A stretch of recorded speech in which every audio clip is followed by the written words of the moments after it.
am late. Hello and welcome again to our Once Upon a Time chat. It's me, Kelly, and my Musketeers, Angie.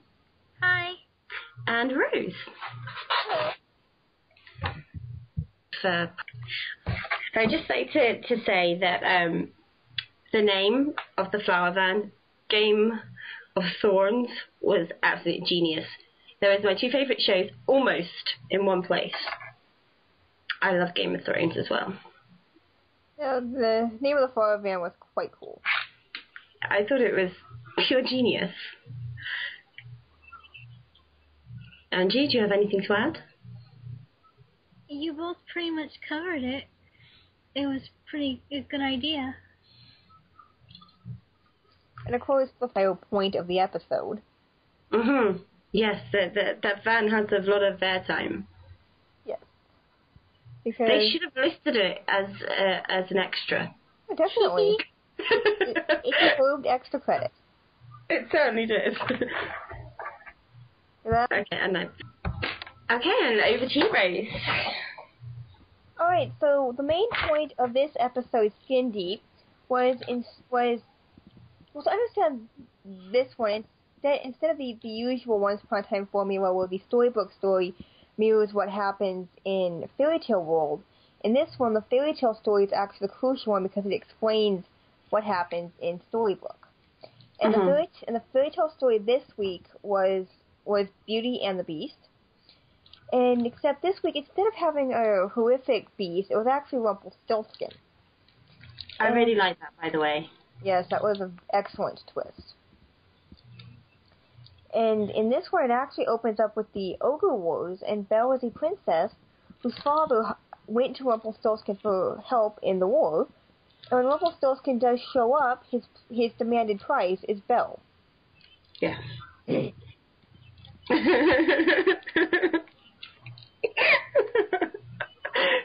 Naughty old man. In his defense, he claimed he needed a housekeeper, and judging how well... Yeah. Well, I've heard it all before. How he doesn't like people leaves me inclined to think he does want a housekeeper only. Yeah, so why didn't he choose a tramp? I don't think I'd want a tramp in my house. If I ever want one in my house. To clean all my... I don't know. I would have anyone come in and clean my house, to be honest. Does Belle want another job? It's gotta be better than being in where she is now. Yeah, exactly. I'll break her out of that mental institution. She can come clean my house.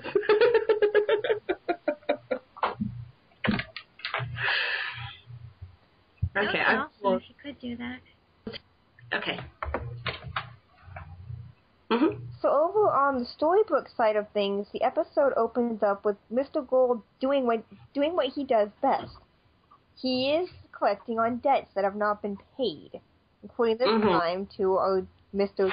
Game of Thorns. Yes, Mr. Game of Thorns. He's pretty genius. And of course, after he collects on that little debt, he ends up running into Regina, who wants to have a conversation that he's not inclined to have. But he uses that lovely magic word, doesn't he? Please.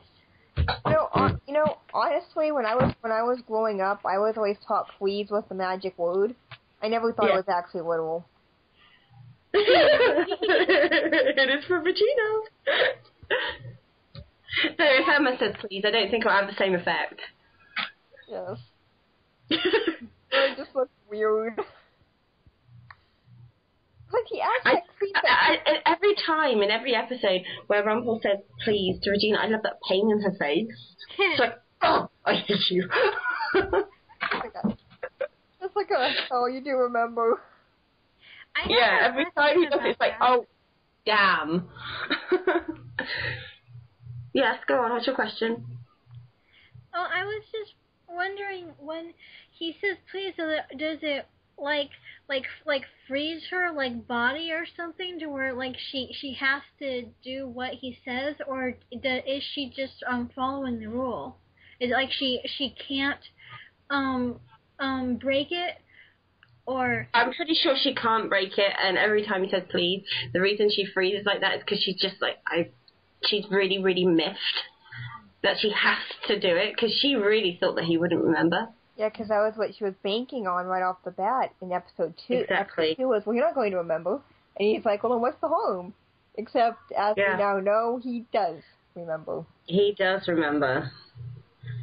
And that's why she was asking for his name, because she needed to know how much he remembered. Because if he just looked at her and said, what are you talking about, then she'd know that she was safe. But when he gives her the name, it's like, oh, dear. She's like, oh, crap. Great. Trust him to bloody remember. It's like, of all the people who had to remember, it had to be him. Exactly. Because he is quite easily the only guy in that town who could bring her down. Without the aid of happy endings and true love's kiss and everything, he just has enough power he could bring her down. Yeah. Unless she finds a way around it, of course. So, I don't know how well that would work. Because we all know eventually they're going to have to stop Regina and restore the happy endings, so... No, they can't do that. They're going to have to. They can't do that, because Once Upon a Time will be over. Regina has to fight him for at least 5 years, okay? I said eventually, I'm not saying tomorrow. And I don't know, there's just part of me's inclined to just hope that Regina, I don't know why. I'm normally with the good guys, but I'm not this time.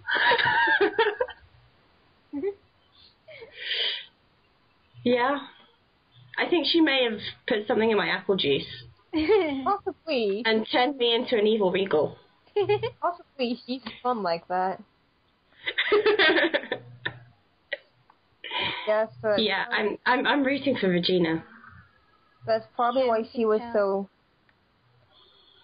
That's probably why she sent Emma. Like, so one thing that they didn't mention, that knowing Henry might be possible. Emma and Henry could have been eavesdropping. Because knowing Henry, but I think he was just too excited to spend time with Emma. I think it was just like, they just ran off, because Regina didn't want them spending any time together. They're like, yeah, okay, we're just going to take this opportunity right now. Well, we're going to find out pretty soon, I'm sure. Pretty soon. I mean, eventually Emma's going to have to realize the curse is real. And... yeah, she can't live in denial forever, can she? I'm sure that'll be a season finale plot point. If something happens, and my bet for season finale is either Emma realizes the curse is real, or something happens that they can now access a storybook and fairy tale world back and forth. That was my theory for finale. Okay. That could be interesting. That'd be good. We'll have to find out in a few months. But this is your hope for Graham, is it?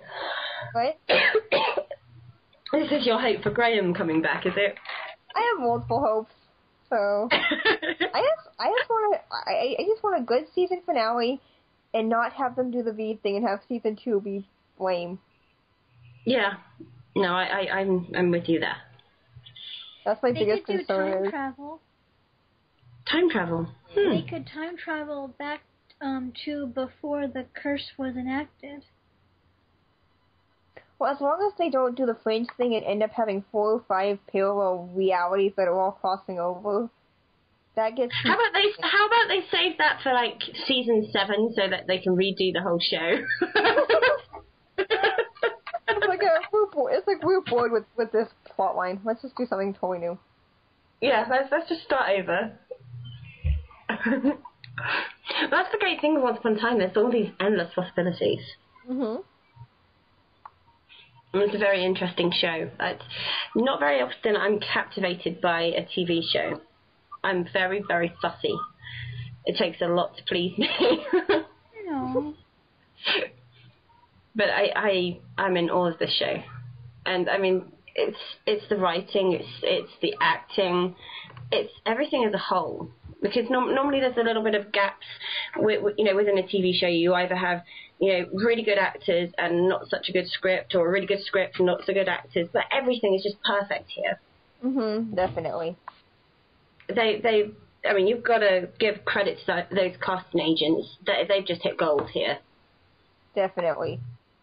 Well, from what my sister was telling me, because she is a complete Rumpelstiltskin fan, they actually wrote the role for him, and they just gave him the character and said, "Do whatever you want." So cool. Is quite. He is a brilliant actor, though, isn't he? He's absolutely fabulous.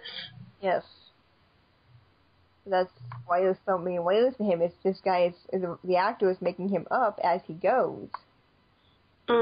That's what makes he's such a talented guy, Robert Carlyle, and to see him just going mental with this character, it's fantastic. Because you've got the two parallels, haven't you, with Rumpel and Gold? Yeah, Gold, he's very level-headed and he seems to think things through carefully, very meticulous. But Rumpel is just a complete Fruit Loop. Of course, it is possible that after he lost Belle was when he. Yeah. Up to the point when Belle and stuff was there, he was off, but he wasn't totally crazy. But it's funny that after he lost Belle, that was when he went off the deep end completely. Maybe. And started killing fairies and things. Maybe he was trying to bring her back from the dead. Because remember, in one of the episodes, he said that you can't bring back the dead. Maybe he knew that because he tried it. Maybe he was trying to get magical power because he wanted to try and bring Belle back. But he didn't realize that the Queen actually had her hidden away. Or maybe he did bring her back and then the Queen kidnapped her. No, I think that was a complete lie from Regina's part. But I think that Regina's. What I'm thinking is maybe part of what she said was true. That maybe Belle was ridiculed and made to look really stupid, maybe even tortured slightly, and then she fakes Belle's death and takes her into a dungeon. Of course, I think Regina's whole angle that whole time, the whole episode, is she wanted Rumpel to lose his powers. And if he fell in love with Belle, and if he kissed her, he'd lose all his powers. And that was what she was aiming for, because the two of them are threats to each other. They both want to be top dog, basically. And they're very, very, very equally matched. Well, like I said to a different friend, as soon as Rumpel finds out that Belle is still alive in a storybook and Regina lied to him, the gloves are going to come off and the two of them are going to have a magic fight to end all magic fights. But he doesn't have any power. Yeah, plus we're not sure what powers he has anymore, because Regina's powers have been revealed slowly going, oh frick, she can still do that? So he might have secrets up his sleeves too. It may be, but if you're going by the show, how it is, he lost his powers, didn't he? He lost his powers before the curse was induced. So technically he shouldn't have any powers. That's a good point. I didn't think of that. I've turned her on. So is there anything else we wanted to add about Rumpel before we move on? Not so much. I've said in my... Well, that too. Say that again, sorry. Angie, what did you say, dear? I just said he's really awesome. He is that. He is that.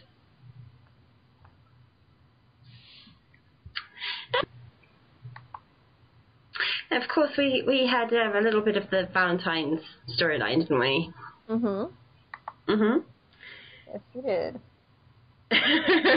Alongside with Rumpel trying to kill people with a walking stick, because that's how he rolls. Yeah, exactly. Why give flowers when he can give someone a bump on the head? Yeah, exactly. Yes, there was Valentine's Day too. Yes. And it fell very well, didn't it, being around the time. And of course, we have David making a rather big mistake, don't we? Yes. Someone should have told him the 2 cards was not a good idea. He should have at least put names on them. Yeah. Poor Mary's face. Poor Mary's face. And I was like, yeah, typical Blake. Of course, like my sister pointed out, his character and storybook is probably a result of the curse. Because in fairy tale world, he's honorable and he's heroic and he's loyal, and this one he's kind of a wishy-washy wimp, which I think is definitely the curse talking here. I don't know. He just seems like a typical Blake to me. I'm still blaming Coast, so. Yeah, okay. You do that. I don't know, it's like, come on, if you like Mary, end the stupid fiasco of a marriage that you've got, and go be with Mary. Don't ask about.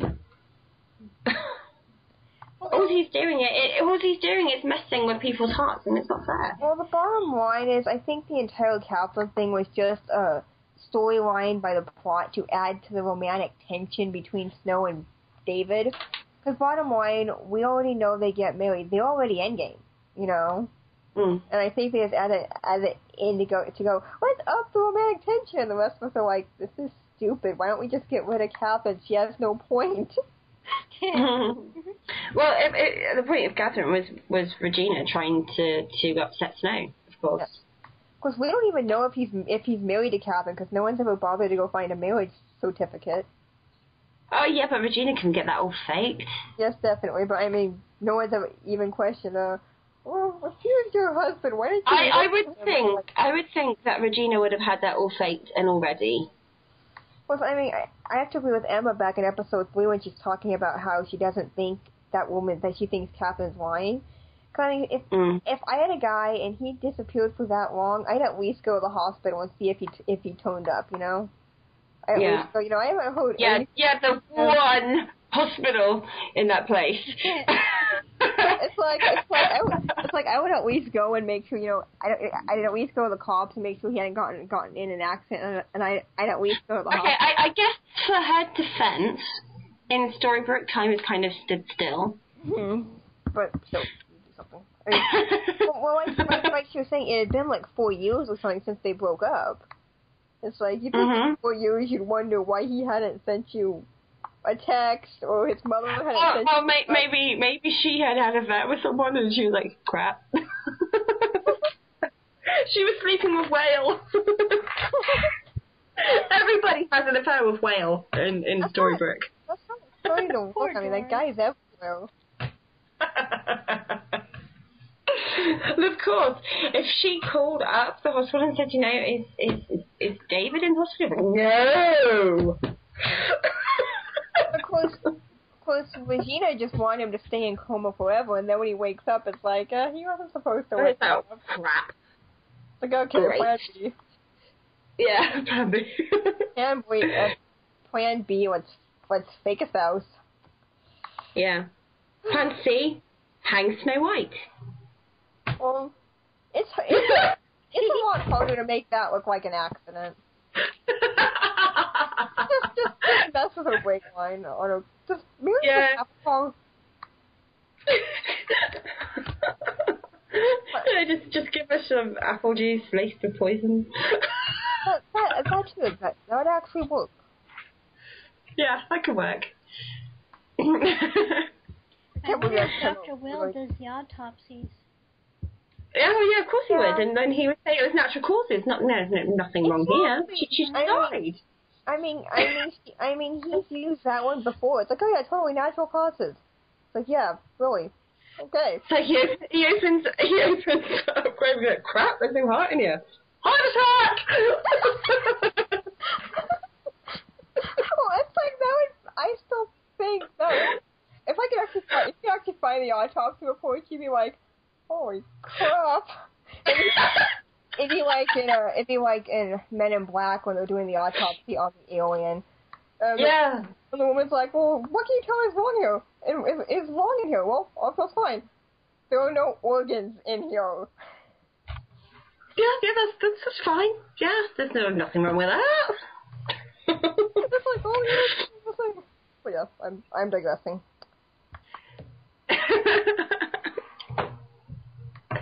I love Paul.